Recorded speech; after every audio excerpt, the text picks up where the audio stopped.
आप सभी को मेरे YouTube चैनल में स्वागत है। जैसा कि इससे पहले क्लास में हम लोगों ने दक्षिण भारत के राजवंश पल्लव वंश पर चर्चा की। आज हम लोग चोल वंश पर चर्चा करने जा रहे हैं। इससे पहले कि जो भी लोग व्यूअर्स मेरे वीडियो को वॉच कर रहे हैं, देख रहे हैं, वो सब्सक्राइब करें, लाइक करें, शेयर करें और ज़्यादा से ज़्यादा कमेंट करें। चलिए आगे हम लोग देखते हैं। चोल राजवंश 9वीं शताब्दी में चोल वंश पल्लवों के ध्वंसावशेष पर स्थापित हुआ। इस वंश का संस्थापक विजयालय 848 से 870 ईस्वी तक थे, जिसकी राजधानी तंजौर या तंजावुर था। तंजावुर का वास्तुकार कुजरमल्लन राजराज पेरू थच्चन था।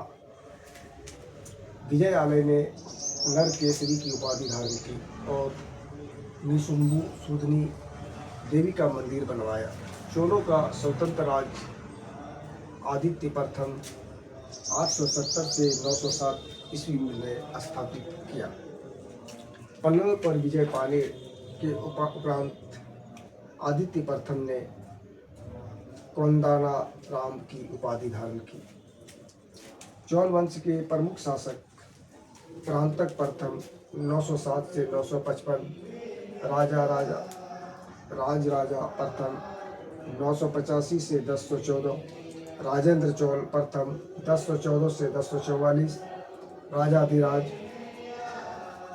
प्रथम 1044 से 1054, राजेंद्र टू 1054 से 1063, कुलोत्तुंग प्रथम 1070 से 1122, कुलोत्तुंग द्वितीय 1135 से 1150, राजेंद्र तृतीय 1256 से 1299।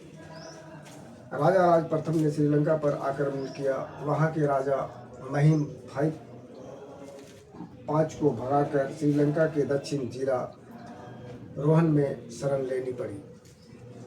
राज प्रथम ने श्रीलंका के विजित प्रदेशों को चोल साम्राज्य का एक नया प्रांत मुम्मी चोल मंडलम राजधानी कोन्नारुवा बनाया। राजराज प्रथम शैव धर्म का अनुयायी था। इसने तंजौर राजा राजेश्वर का मंदिर बनवाया।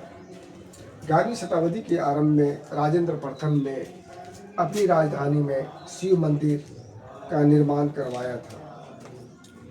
इस मंदिर में उसने पराजित शासकों से जब्त की गई उत्कृष्ट प्रतिमाओं से भर दिया था, जिसमें सम्मिलित थी चालुक्यों से प्राप्त एक सूर्य पट्टिका, एक गणेश मूर्ति था, दुर्गा की कई मूर्तियां, पूर्वी चालुक्यों से प्राप्त एक नंदी की मूर्ति, कलिंग से प्राप्त भैरव एवं भैरवी की एक प्रतिमा तथा बंगाल के पाल से प्राप्त काली मूर्ति। चोल काल में भूमि के प्रकार, मतलब चोल वंश में जो भूमि का प्रकार था, अब उस पर हम लोग चर्चा करने जा रहे हैं। वेलन वगाई गैर ब्राह्मण की किसान स्वामी की भूमि। वेलन बगाई इस जमीन को कहा जाता था गैर ब्राह्मण किसान स्वामी की भूमि। ब्रादेव ब्राह्मणों को उपहार में दी गई भूमि। साला भोग किसी विद्यालय की रख रखाव की भूमि।